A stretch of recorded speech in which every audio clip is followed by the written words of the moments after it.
But, we're UConn. So, we think we're supposed to win as long as the situation is winnable. It took 45 minutes, but the UConn men snatched victory from the jaws of defeat. We'll look at the Huskies' thrilling win over Providence. Well, the force is strong with the Huskies, and Sayre Strong's defense was a force to be reckoned with in UConn's win over St. John's this week. We'll break down the star forwards' big night on the hardwood in just a minute. But we also got this. Disney World isn't the only place where dreams come true. Sometimes it's an office in Buffalo. At least that's what former Husky hockey star Tage Thompson might say after he got the call of a lifetime before he and his Sabres departed for an away game in Dallas last week. That story coming your way in just a minute. Connecticut Game Week starts right now.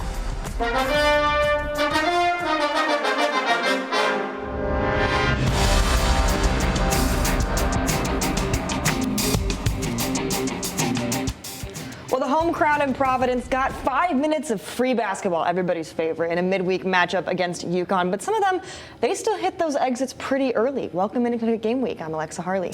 And I'm Sean Humphrey. The Friars were in control most of the game, leading by as much as 13 and holding an advantage for more than 35 minutes. But as Providence knocked on the door of an upset, the boogeyman of the Big East answered in UConn's most entertaining game so far. Yeah, the boogeyman, you like that. I see, I wrote it, so I like it too. Yeah, keep going. Well, it looked like the Friars had it. I can't stress it enough. All week, the players, fans, and coaches have been talking about the hostile environment in Rhode Island, and the fans had plenty of reason to talk the talk. The Friars shot 58.3% from deep. 6 players scored in double figures, and the team led by 11 with just over 3 minutes to go. But a furious rally from the Huskies tied the game in regulation, and the Dogs didn't look back in overtime. What looked like certain defeat became a 103-98 statement win. Dan Hurley and his players talked about playing in that environment and the resilience it took to come out with a win. The message at halftime was frustration. I mean, you're not going to win too many games, giving up 50% from the field, getting out rebounded, giving up, 14 for 24 from the three-point line. I mean, but I think great teams, I think championship teams, they can win all types of games. Yeah, I mean, it's a wake-up call for us, I think, just knowing that they came off a big-time win for us and knowing how hostile this environment is. We knew it was going to be tough regardless. And, throughout my experience in the Big East play, every Big East game's a battle, and this was definitely the biggest battle of them all that I've been through. Yeah, I mean, that's what makes the team, I think, has a chance to be special. It's a reason why, saying to the guys before the game, as great as we were in 23 and 24, those teams didn't get to 15-1. After an awful shooting night against Marquette, you can't see me, but I'm holding my nose. Just 5 for 24 from three-point range. The Huskies set a single-game program record against Providence with 18 makes from beyond the arc. Freshman guard Braylon Mullins was the man that fear forgot. He hit 2 key three-pointers in overtime and led the team with 6 threes and 24 points total. Hurley and team captain Alex Caravan both say they're not surprised by his confidence. Yeah, you don't know. I mean, you really don't. I mean, you see it in the different summer events, and you get to know the character of the man, and you meet the family, and but you could just see just the special offensive abilities, the way he shoots the ball. I mean, it's like a beautiful rainbow. I mean, it really is. I mean, he's a bringer of rain with that thing, and it's beautiful. And we're not going to have him here long, so we're going to enjoy it. Braylon, I mean, he's a fearless freshman. He doesn't play like a freshman at all, just how fearless he is out there and just the way he's able to score. He's an underrated defender, and he's just creates so much offensively for us. You just got to come in, play confident, and, I mean, going into overtime, I think I hadn't been shooting the ball. Like, I missed, like, my last 3. So, I mean, they're running sets for me. I'm going to come in there confident enough to shoot it, and if I see a window, I'm going to shoot the ball. I mean, I saw 3 go in. We got the run. We got the win. So the men get the OT win across state lines this week, but back in Hartford, the women pieced together a 40-plus point win. Nothing new there, but this time courtesy of an aggressive defensive display that head coach Gino Auriemma described as, quote, the best that I think I've seen this year so far. And that vicious style of play started right at tip-off. This right here is how the game started. Sayre Strong gets the first bucket of the night, then follows it up by ripping the ball out of the Red Storm's defender's hands and then going on a little half-court stroll, making the layup look effortless. After that one steal, the Huskies had had 3 more in just the first 2 minutes. And that type of pressure carried through all 4 quarters, with the Huskies ending the night with 23 steals and 46 points off turnovers. Now, Sarah Strong, she's been averaging 18 points per game this season, and she put up 24 in Wednesday's win. UConn fans and women's hoops fans, they know that she's a beast on the offense, obviously, but she's not a one-trick pony. Her defensive effort has continued to shine all season, posting a career-high steals against St. John's this week. She's a pivotal factor in the Huskies getting out in front early, and Coach Auriemma says that Strong has been piecing together a defensive portfolio during her time sporting a Huskies uniform. If you look at her whole body of work from last year and, added to this year, there's just a knack that she has to put her hands, get a piece of the ball every time she reaches for it. There's some kids reach and they either come out with air or they come out with a foul. She manages to get her hands on the ball, and she's got great quickness. And in some games, you're just in a great position to be able to do that, more so than some other games. But I thought the whole team today was. I thought our energy was incredible, and I thought we were flying, I think, to the ball and covering for each other really, really well. The best that I think I've seen so far this year. So what lies ahead for Strong and the rest of the Huskies? Well, they have 2 conference games next week, Creighton on Sunday, then Villanova on Thursday. Looking further ahead, UConn's got 2 big matchups on the horizon. They're going to host the Fighting Irish on January 19th. Then they welcome in the Vols from Tennessee on February 1st.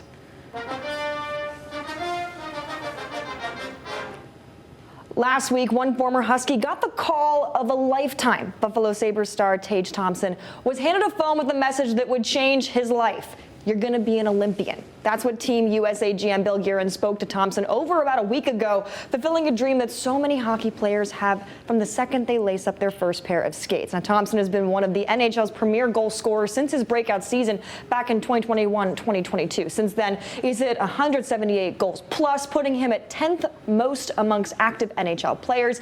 Now, he was left off Team USA's roster last February in the Four Nations face-off, and he did serve as an emergency replacement for the championship, but ultimately he was sidelined the entire time. This year, it's going to be a different story for him, as the former UConn hockey star will be an Olympian and represent the United States in the Winter Games in just a matter of weeks. He's also the first ever UConn men's hockey player to be featured on a U.S. Olympic roster.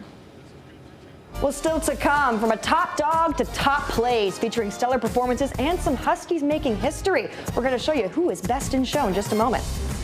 Plus, Seton Hall has had UConn's number in New Jersey these past few years. They say new year, new me. We'll see how a longtime writer thinks the Huskies can make it happen in Newark. More Connecticut Game Week next.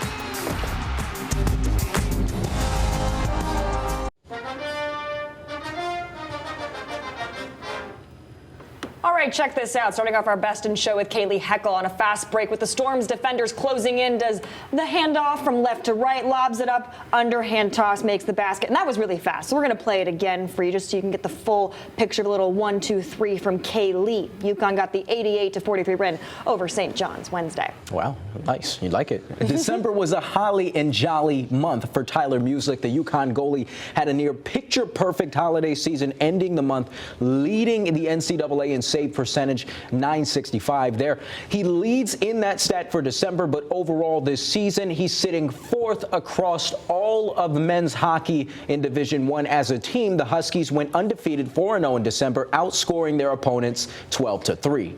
Well, hockey, hoops, and top 10 rankings, oh my, what a mouthful. Well, that's the headline for 4 UConn teams. Both the men's and women's basketball squads and the men's and women's hockey squadrons sit within the top 10 of their respective rankings. Of course, the reigning national champion Huskies sit at AP number 1. No questions there. While the men on the hardware are sticking it safe at 4 for now. Over on the ice, the women are skating in as the 5th-ranked team in the nation. And after that, and after a 3-0 month in December, the men are sitting steady at spot number 10. Still getting over the fact you said squadrons there. Hey, squadron, quad bucks, it all works. Yeah, I like it. 6 former members of the UConn's women's basketball team are on unrivaled rosters for the 2nd season of the 3-on-3 Pro Basketball League. Unrivaled features 8 clubs, 6 players per roster. UConn's Brianna Stewart and Nafisa Collier are both co-founders. Games are played on a condensed full court with 3 7-minute quarters, followed by a 4th quarter played under winning score. Ela Mending, for those who follow. The winning score is determined by adding adding 11 points to the leading team score, and the first team to reach that total wins the game. Collier is out with an injury, but is Luna BC's team captain, and Brianna Stewart is captain for the Mist. In her first pro season, by the way, Paige Beckers captains Breeze Like that's not BC. surprising at all, though. I mean, she was going off in her first game. She scored 24 points, and Aaliyah Edwards also had a monster opener, leading the Lunar Owls with 23, and 2 more Huskies, Azura Stevens and Tiffany Hayes, round out that pack of former Huskies as members of their respective teams. Quite a mouthful there for you, Sean. Hey, business is business, as I like to say. Well, it's time for some recon. And this week, we'll scope out Seton Hall as UConn men's basketball prepares to head to Newark to face the Pirates, a team that's had the Huskies number at Prudential for a little bit. And you're going to have to excuse me for this pun here, bringing up the fact UConn hasn't beaten the Jersey boys on the road for the past 4 seasons. Maybe people at home will see what I did there. I think Alexa does a little bit because she doesn't seem too happy about it. This matchup has a lot of moving parts that make it a little bit bigger than it might seem on the surface. I almost said circus. We can keep it real for a second. The Huskies have spent all season inside the top 5. They've dominated an incredibly challenging non-conference schedule, so you might not blame them for looking past unranked Seton Hall. But the Hartford Current's Dom Amore will tell you it's impossible to look past them, especially if Dan Hurley remembers his roots, his college days, or the wins and losses that made his national championship seasons.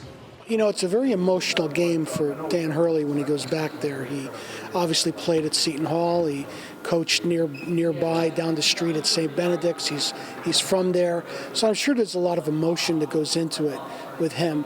I know one of those games he missed because he had COVID, and he kind of kicked himself for a while because they had let it get away. But no, it's been a very difficult place for UConn to play. Their championship teams didn't win there. And probably the worst loss they've had the last few years was last year there. It almost blew up their entire season. So it's been a difficult time for UConn to win there. It's hard to explain why, but that's one place they've had a lot of trouble winning.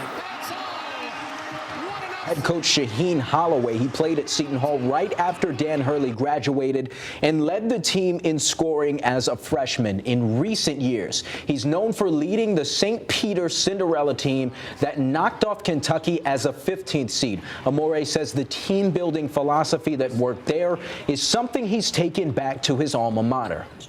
You know, at St. Peter's, he showed that he knew how to make the most out of what he had, that he didn't necessarily need the most NIL money. He didn't necessarily need to be drawing people in from the transfer portal. He could develop his own players, and I think what he's got right now is a whole bunch of guys, maybe somewhat reminiscent of that St. Peter's team. He's got a bunch of guys that play really, really hard, and the whole is better than the sum of the parts.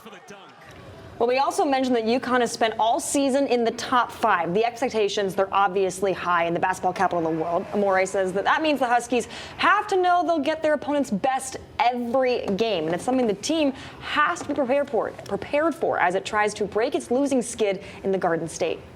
You know, everyone's trying to make their season, you're their Super Bowl. And I think, it takes a certain mentality, and it takes time to get accustomed to that everyone's going to come at you like it's a game 7 of a championship series. So, Seton Hall has been able to do that successfully. I mean, they had a dismal season last year, but their moment was beating UConn in overtime on national TV. So that's something that, every UConn team, men and women, have to gear themselves up to be able to face that. Well, Coach Candle has been getting busy in the new year, filling several positions on his coaching staff. We'll dive into some of the hires and the experience that they are bringing to Stores. More Connecticut Game Week is headed your way when we come back.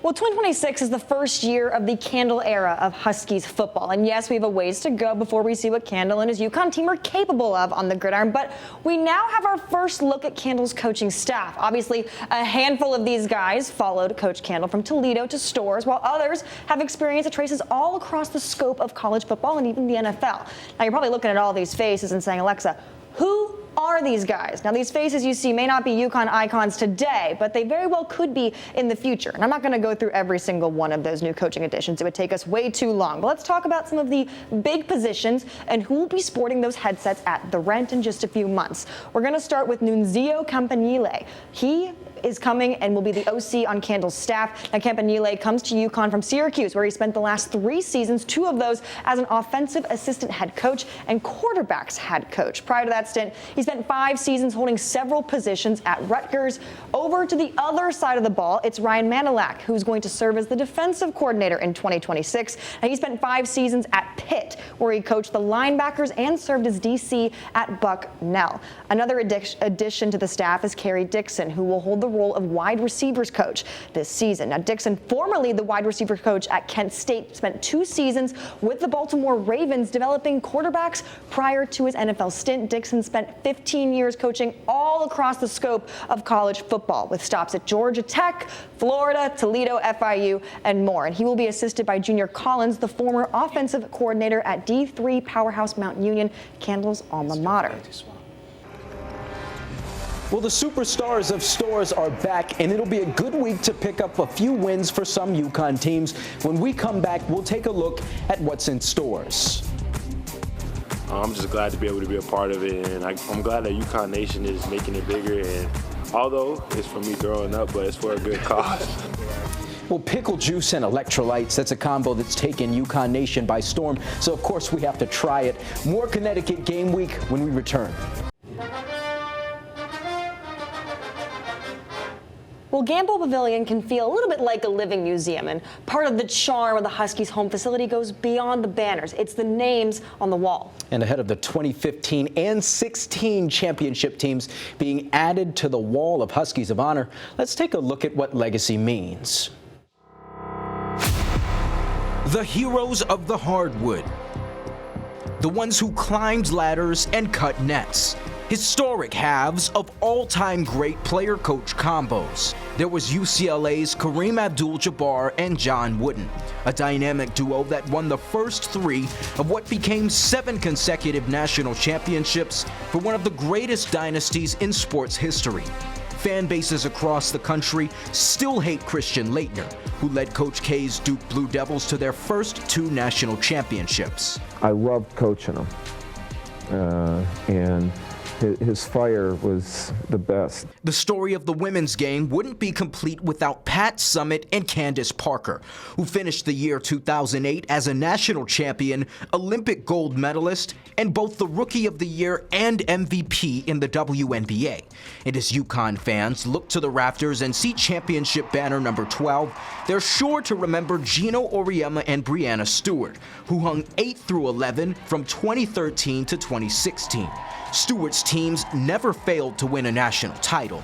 They won the first 75 of what became an NCAA record 111 consecutive wins. They ruled every gym and every stage for 4 seasons with their Hall of Fame head coach and 3-time Player of the Year. Now Stewie's back at Gamble, and she's got company.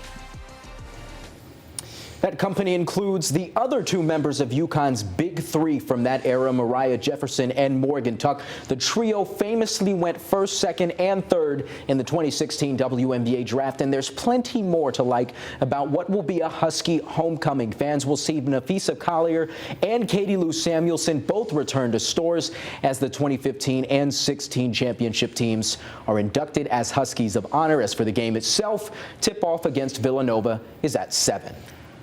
Well, fresh off their thrilling overtime win against Providence, the men's basketball team is back in action on Saturday against DePaul. Less than 3 weeks ago, the Huskies beat the Blue Demons 72-54. Alex Karabin led the way with 21 points. And, of course, Silas Demery Jr. with his little upchuck moment. We'll get to that in just a minute. But tip-off for this game, 12:30 p.m. at People's Bank Arena. UConn men's hockey looks to keep that red lamp energy going. UConn visits UMass Lowell on Saturday. The Huskies were undefeated in December and kicked off the new year with a 3-1 win over Long Island University. What's behind the secret sauce? Head coach Mike Cavanaugh explains. When you're rolling 4 lines and every single one of those lines is playing double digits, that allows you to play with pace. It allows you to wear down opponents because not everybody does that. Okay, folks, we're doing the Silas Demery Challenge. So we got some electrolyte drink. This is Liquid IV Mango Passion Fruit. We got some pickle juice. We're gonna mix this together. Gonna drink this. We're gonna make a donation to the Husky Ticket Project, and hopefully we don't boot.